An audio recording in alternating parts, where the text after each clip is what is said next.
Hello T बच्चों, आज मैं आपको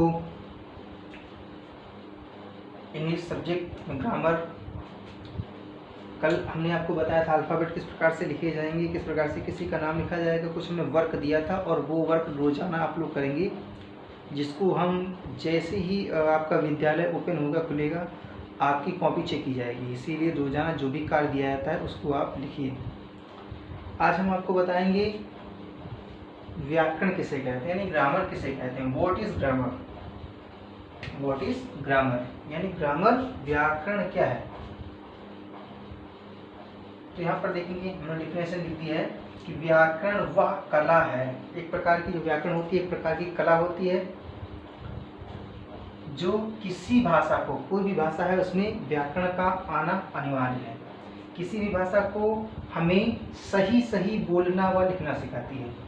व्याकरण क्या होती है, यानी व्याकरण वह होती है जो किसी भी भाषा को हमें अगर अच्छी प्रकार से सीखना है तो हमें व्याकरण का ज्ञान होना आवश्यक है।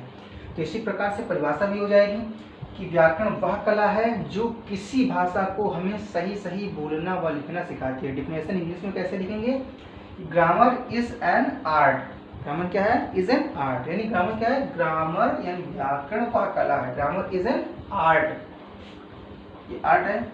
दैट टीच अस, दैट यहाँ पर दैट लगा हुआ है क्योंकि यहाँ पर ये विच नहीं लग सकता है, यहाँ पर दैट का यूज किया गया है। Grammar is an art that teach अस, हमें क्या करती है, सिखाती है। क्या सिखाती है, टू रीड एंड राइट, क्या करना, रीड करना और राइट करना, कैसे, करेक्टली, करेक्टली यानी सही सही। तो क्या हो जाएगा, grammar is an art, grammar एक प्रकार की कला है जो किसी भाषा को, यानी that teach us to read and write correctly.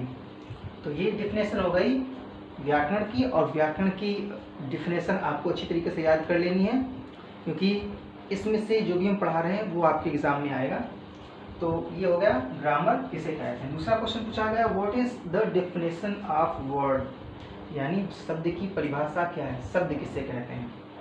शब्द की परिभाषा यहाँ पर क्या है या क्या होती है या किसे कहते हैं, ठीक है।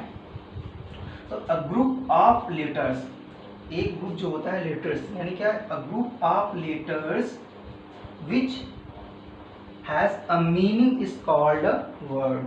What is the word, a group of letters, क्या होना चाहिए, एक ग्रुप होना चाहिए, लेटर्स का एक ग्रुप होना चाहिए, यानी अक्षरों का एक समूह होना चाहिए, वर्णमाला का एक समूह होना चाहिए।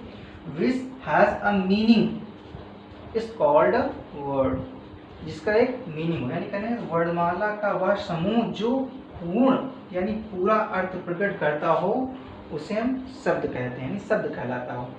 तो एक दो बार इसको पढ़ेंगे कि वर्णमाला का वह समूह जो पूरा अर्थ प्रकट करता हो उसे क्या कहेंगे, शब्द कहेंगे। और इंग्लिश में बोलेंगे a group of letters which has a meaning is called a word. ये दूसरा क्वेश्चन हो गया। क्वेश्चन नंबर 3 देखेंगे, what is the definition of sentence, what is the definition of sentence, यानी वाक्य की परिभाषा क्या है। अब वाक्य की परिभाषा देख लेंगे, वाक्य की परिभाषा क्या है, यानी वाक्य की परिभाषा क्या होती है। पहले हिंदी में देख लेंगे सही से कि शब्दों का ऐसा समूह, एक समूह बना दीजिए, किस चीज का, शब्दों का ऐसा समूह, शब्दों का ऐसा समूह जिससे उसका पूर्ण अर्थ प्रकट हो। यानी ऐसा नहीं कोई भी आपने सेंटेंस लिख दिया, ऐसा नहीं, यानी एक व्यवस्थित क्रम में लिखा होना चाहिए शब्दों का समूह, और जिसका एक अर्थ प्रकट होता हो। यानी जैसे वह स्कूल जाता है, तो ऐसा नहीं लिखना है कि वह स्कूल, वह जाता तो है स्कूल, ये गलत हो जाएगा, ऐसा सेंटेंस वाक्य नहीं कहलाएगा। इसीलिए क्या होना चाहिए, शब्दों का ऐसा समूह, शब्दों का ऐसा समूह जिससे उसका पूर्ण अर्थ प्रकट होता हो उसे हम कहेंगे वाक्य, वो वाक्य कहलाता है। इंग्लिश में क्या बोलेंगे, a sentence is a group of word, a sentence is a group of words, words का क्या हो जाएगा, ग्रुप हो जाएगा। That makes a complete sense, जो क्या करता है, कंप्लीट सेंस बनाता है। तो a sentence is a group of words that makes a complete sense is called sentence, तो इसे हम सेंटेंस कहेंगे। तो ये 3 डिफिनेशन आपकी हो गई, इनको आपको अच्छी तरीके से याद करना है। इसके अतिरिक्त भी सेंटेंस, यानी यहाँ पर लिखेंगे वाक्य। वाक्य कितने प्रकार के होते हैं, वाक्य हमारे होते हैं 5 प्रकार के। कौन से? यानी एक असर्टिव वाक्य होता है, असर्टिव यानी क्या हो जाएगा? साधारण वाक्य, जैसे I go to school, I go to field, the mother cooks food, ऐसे। असर्टिव साधारण वाक्य हो गए। इंट्रोगेटिव यानी इंट्रोगेटिव कौन सा? प्रश्नवाचक वाक्य, जिसमें क्वेश्चन मार्क लगा होता है, ऐसा प्रश्नवाचक वाक्य, उसको इंट्रोगेटिव 2 प्रकार का होगा। तीसरा आज्ञा सूचक, go there, come here, please bring a glass of water, और गो टू द मार्केट। तो इस टाइप की जितनी भी सेंटेंस है वो आज्ञा सूचक शब्द आएंगे, ये आज्ञा सूचक सेंटेंस होंगे, वाक्य होंगे। ऑप्टेटिव सेंटेंस यानी इच्छा सूचक, और ये 5वां जो प्रकार होता है विस्मय बोधक। विस्मय बोधक सेंटेंस होते हैं जिसमें इच्छा प्रकट की जाती है, विल विश की जाती है, may have you happy journey, may have you live long. इतने सेंटेंस विस्मय बोधक होते हैं जिसमें विस्मय होता है, wow, I have won the match, what a lovely sight. तो इस प्रकार से आपने देखा 3 आपको बताए गए।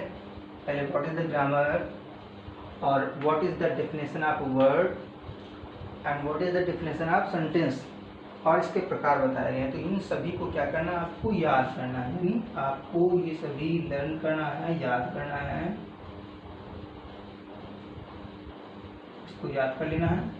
और याद करने के पश्चात में इसको एक बार पुनः आपको रिटर्न करना है, एक पेज में लिखना है, यानी आपको याद करके लिखना है। ठीक है, समझ में आने क्या करना है? इसको आपको एक बार पढ़ना है, और पढ़ने के पश्चात में सेम जैसा लिखा हुआ ऐसा ही आपको एक पेज में नोट करना है, जिससे कि आपको अच्छी तरीके से याद हो जाए।